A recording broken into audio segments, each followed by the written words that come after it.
Big Podcast. Good morning, good afternoon, good evening. It's Build a Big Podcast, the marketing podcast for podcasters.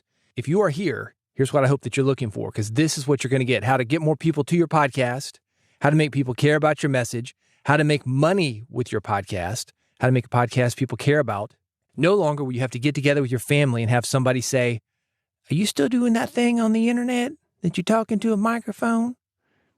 No, it's something to be proud of. It's a real business with a real audience making real money. This is the audio edition of my weekly newsletter. It's called Big Podcast Insider. You can find it online at newsletter.bigpodcast.com. Everything that I'm talking about will be linked if you go there. And here is what we're talking about. How to never miss an interview. How an end-of-year survey can improve your podcasting strategy. How to pronounce names right. Catch audio problems in podcast interviews before they happen. Whisper transcribe. Transcribe your podcast with AI. Do you find that a little bit creepy? All that ASMR thing? Whisper transcribe. Transcribe your podcast with AI. Who did this? Also some classified ads, things that will help you grow your podcast, build your audience, make money with your podcast, the things that we talk about on this podcast. This episode of Build a Big Podcast is brought to you by Riverside.fm, a leading platform to record studio quality, remote podcast and video. You know, people are judging you on your audio. And I'm not just talking about your family that you're going to hang out with during the holidays. I'm talking about everybody. So you want the best recording quality that you can get. Riverside helps you do that with unbelievably high recording quality, regardless of your guest internet connection. And this is how they do it. It's called a double ender. Everything's recorded locally, then synced up on the cloud, man. You can then download those tracks, edit them however you want to. It's very easy for your guests to use because you know what you're doing, but do your guests know what they're doing? Well, if they got an iPhone, there's even an iPhone app. You can talk into it just like making a phone call, but it's going to sound even better. And don't just trust me, check it out for yourself. Riverside's going to give you a couple of hours for free. Go to riverside.fm, test it out. It's going to make you and your guests sound great. Go to riverside.fm. Here's the code if you want to stick around. It's Big Podcast, BIGPODCAST. Go to riverside.fm. Get a couple of hours for free. If you want to stick around, 15% off with the code BIGPODCAST. As I mentioned, this is the audio edition of the weekly newsletter that I've got. It's called Big Podcast Insider. You can find it at newsletter.bigpodcast.com.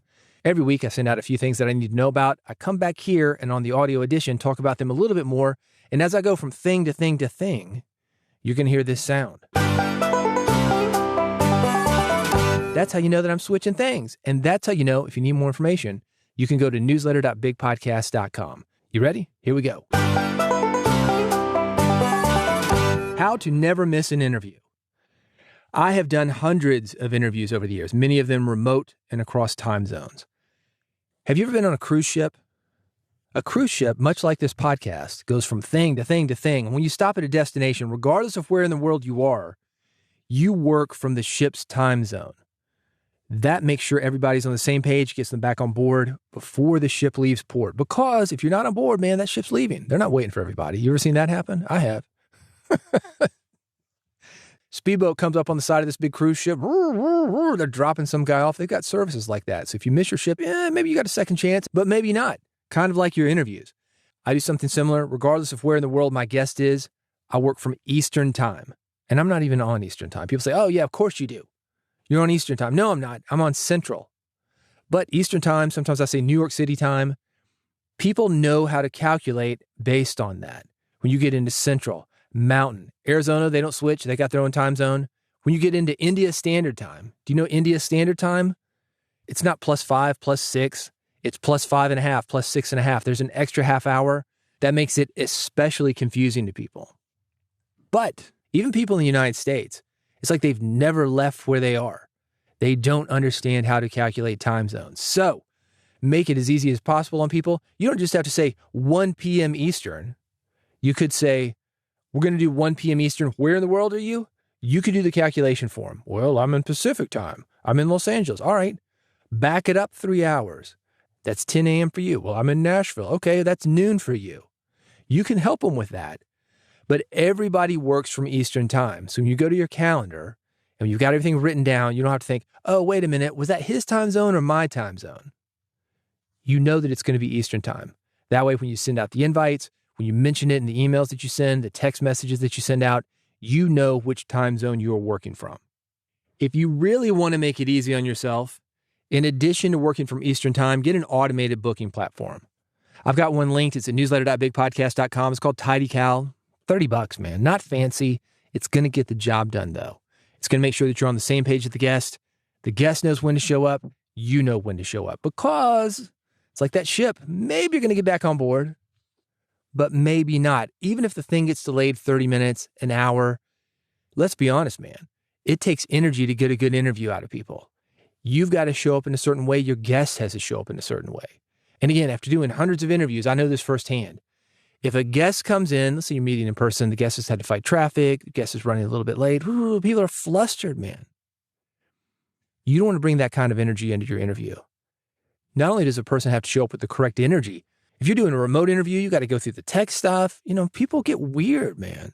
So make it as easy as possible on them. Set yourself up to have a great interview. Work from Eastern Time. More information on this, link to that calendar program for only $30. Newsletter.bigpodcast.com. How an end-of-year survey can improve your podcasting strategy. I've got some good info for you. It's linked at newsletter.bigpodcast.com about how to structure a survey for your listeners and use the info that you get from them to make a better podcast. We're going into a brand new year. You're thinking to yourself, new year, new you. I'm going to do it this year. I'm going to lose 15 pounds and I'm going to grow this podcast. Hey, man, I can't help you lose any weight unless you're listening to me when you're at the gym.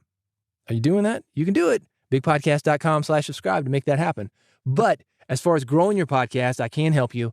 Asking your audience, here are 3 types of questions that they recommend asking. 1, something numeric. 2, something about the value of the podcast. 3, something that is open-ended.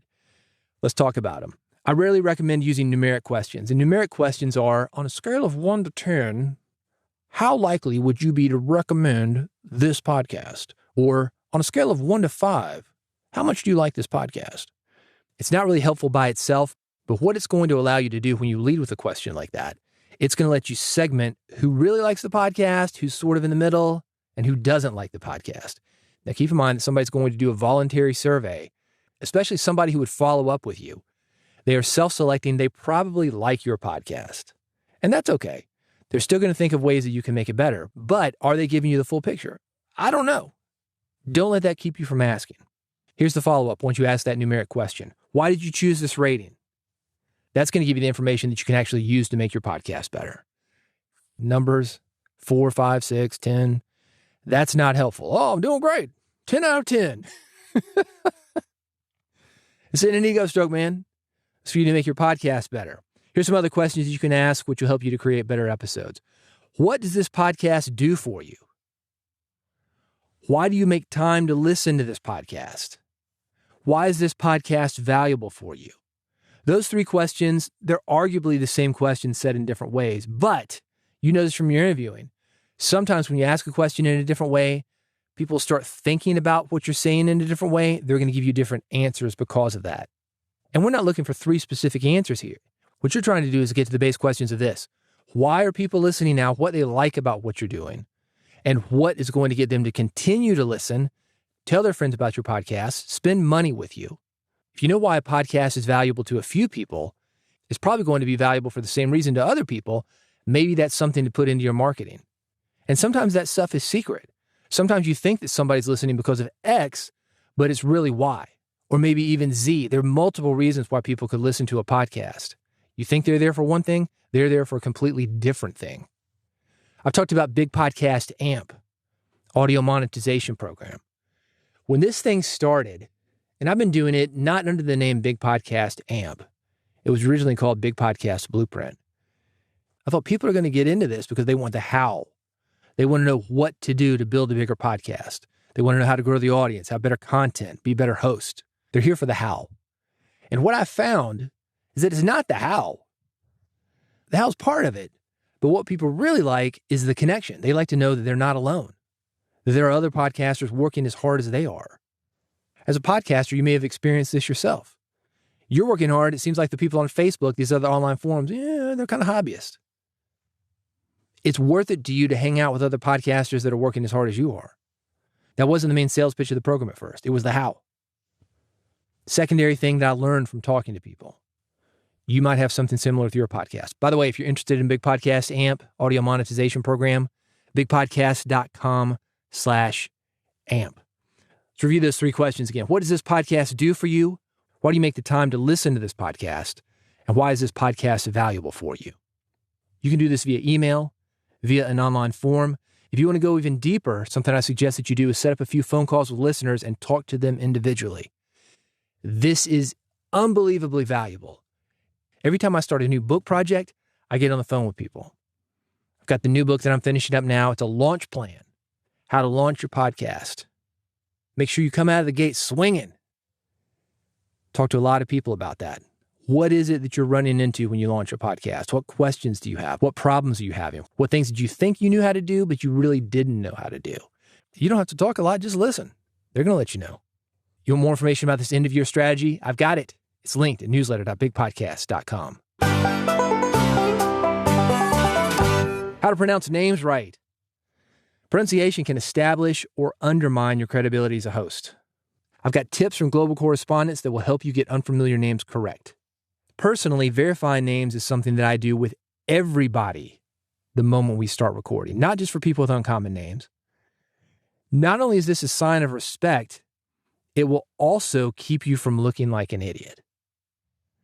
There's a funny A&W root beer commercial. I've got it linked. It's at newsletter.bigpodcast.com. 30 years old at this point.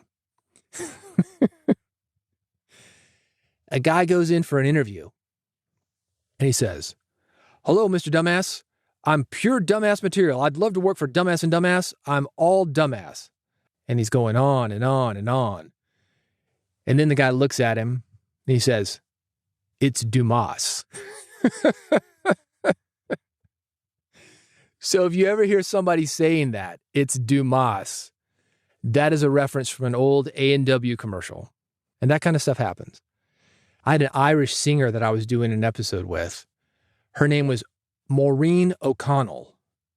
And I'm thinking, okay, Sinead O'Connor, probably the most well-known Irish singer, at least in the United States.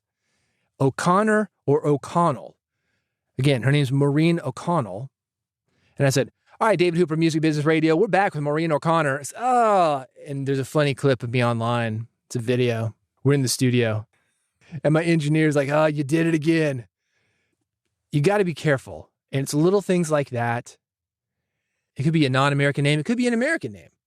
My name, David, there are a few pronunciations depending on where you are in the world. There's a funny South Park clip. Mexican kid named David comes to South Park. Cartman's like, "No, I'm pretty sure it's David." Listen to this. David. David. David. David. David. David. David. Don't be that guy. If you got a wrong name story, I want to hear it. Look me up, Mastodon, Blue Sky, Threads. I am there. And if you want these tips from foreign correspondents, I've got them linked. Newsletter.bigpodcast.com. Catch audio problems and podcast interviews before they happen. This is a checklist from NPR producers to help you catch potential pitfalls before and during interviews, whether remote or in person. Worth noting, especially if you're doing an outdoor or a remote interview, there are a lot of things that are going on. And if you're not aware that this is going to be an issue, sometimes it's too late by the time you are aware that it is an issue for you to do anything about it. For example, I've had more than a couple times somebody's got a beard, they're all up on the mic, and I'm not hearing the scratchiness of it, and that is tough to get rid of. In fact, you kind of got to work with whatever you get. But anyway, little things like that could throw a good interview off. This is some good advice. Again, I've got it linked at newsletter.bigpodcast.com. I'm going to talk about 3 of these things. These are some very common things you might run into. Phone and mic placement. If your guest is using a phone, have them hold it like a phone. If the audio is still popping, tell them to rotate the phone so the mouthpiece is below the chin or jawline. Do not do a pizza slice position. Sometimes you see people do this, where they've got it like they're going to eat the phone. People generally end up holding the phone way too close to their mouth when that happens.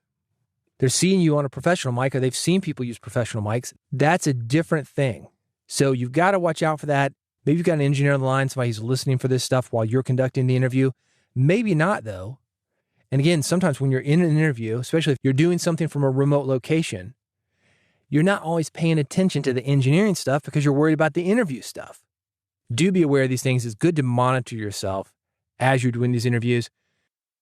They talk about using earbuds. Monitoring is thrown off. I mean, your voice, the way you're used to hearing it, is not through earbuds. So when you've got your ears plugged up, people talk louder because they're used to monitoring themselves in a different way. Singers, you may have seen this. They'll use one headphone or a phone slightly off so they can hear the natural tone of the room and how their voice is reacting within the room, not just through the headphones. Go look at a singer in the studio. You're going to see that. If you leave one earbud dangling and it's the one with the mic, you're going to be in trouble. Now, that's assuming you're using an earbud mic.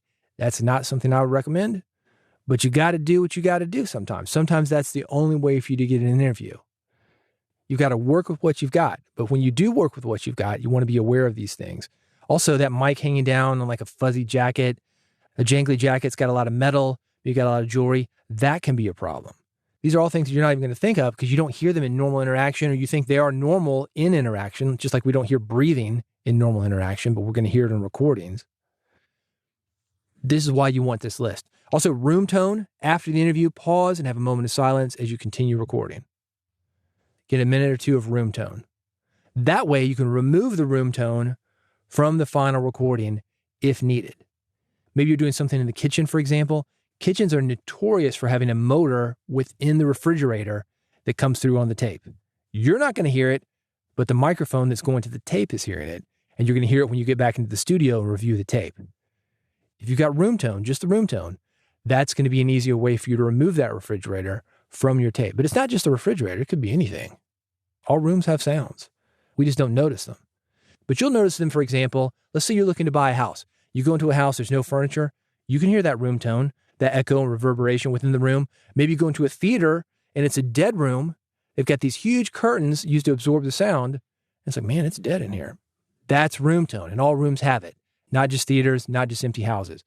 It's worth noting that a good recorder, and I recommend something that records in 32-bit float, that can solve a lot of recording problems. Here's the reason. A 32-bit float recorder is collecting so much data. If you clip something, there's good data under that bad data. Remove the bad data, get the good data. And again, there's so much of it. If there's something that wasn't recorded well, you can boost that without boosting what they call a noise floor, more or less the room tone. Imagine, think of it as maybe like tape hiss.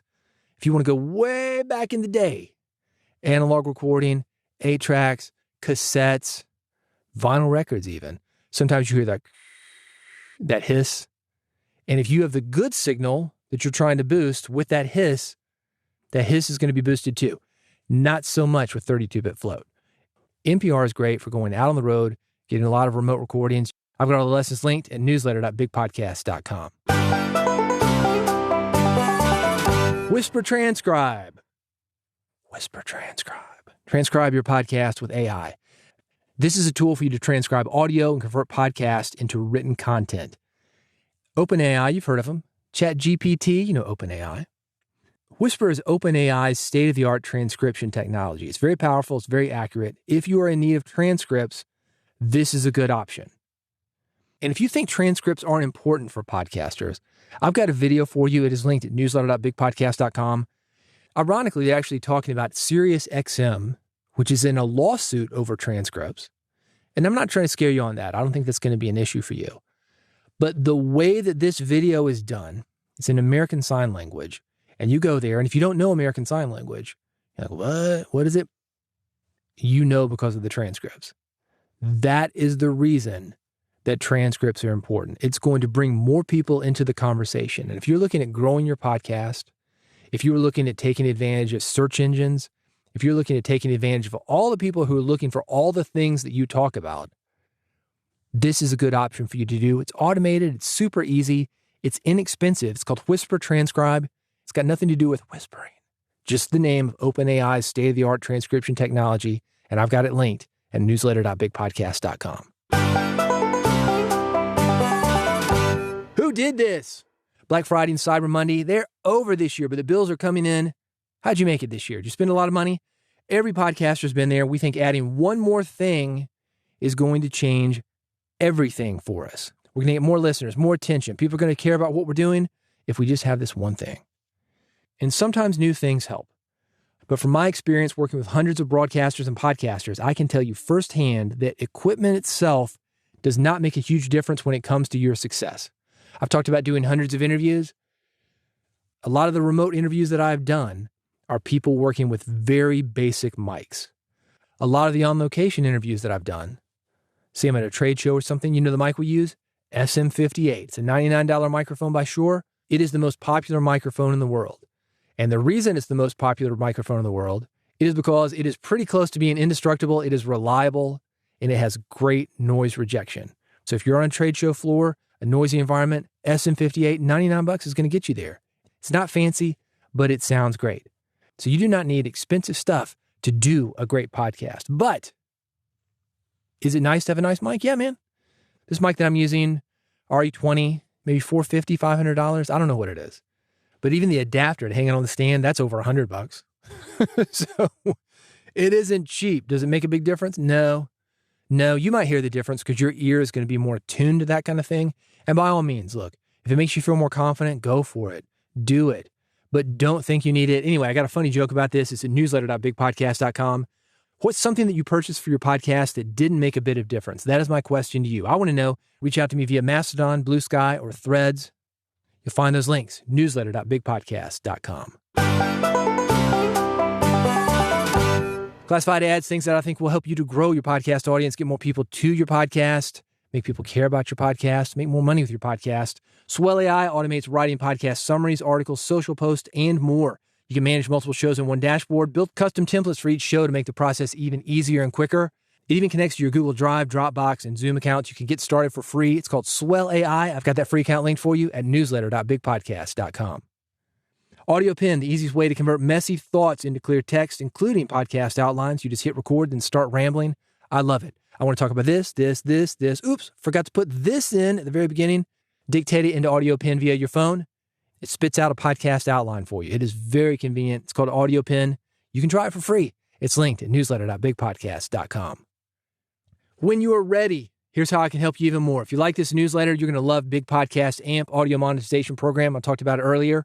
It's a personal coaching program designed to help you do three things. 1, grow your podcast audience. 2, get people talking about your podcast. 3, make more money with your podcast. And as I mentioned, there is a great community around it. You're going to instantly be connected to great podcasters that are working just as hard as you are. Don't do this alone. Get connected. You're going to learn from me and them. This is how to get more information. bigpodcast.com/amp. bigpodcast.com/amp. Thank you for listening to Build a Big Podcast. If you want to make sure that you never miss an episode, this is how to subscribe. bigpodcast.com/subscribe. I've got 3 buttons for you, one for iPhone, one for Android, one is the RSS feed, and I've got a QR code you can scan. You don't have to touch a thing. Hands-free, baby. Scan it with your phone. Get the podcast delivered directly to your podcast app. You can listen in your car, listen at the gym. One headphone in, listen during church. I won't tell. It'll be our secret. bigpodcast.com/subscribe. Go there now before you forget. Subscribe and never miss an episode. bigpodcast.com/subscribe. Thank you for listening to Build a Big Podcast. Go there now, bigpodcast.com/subscribe. Subscribe, and I will see you on the next episode.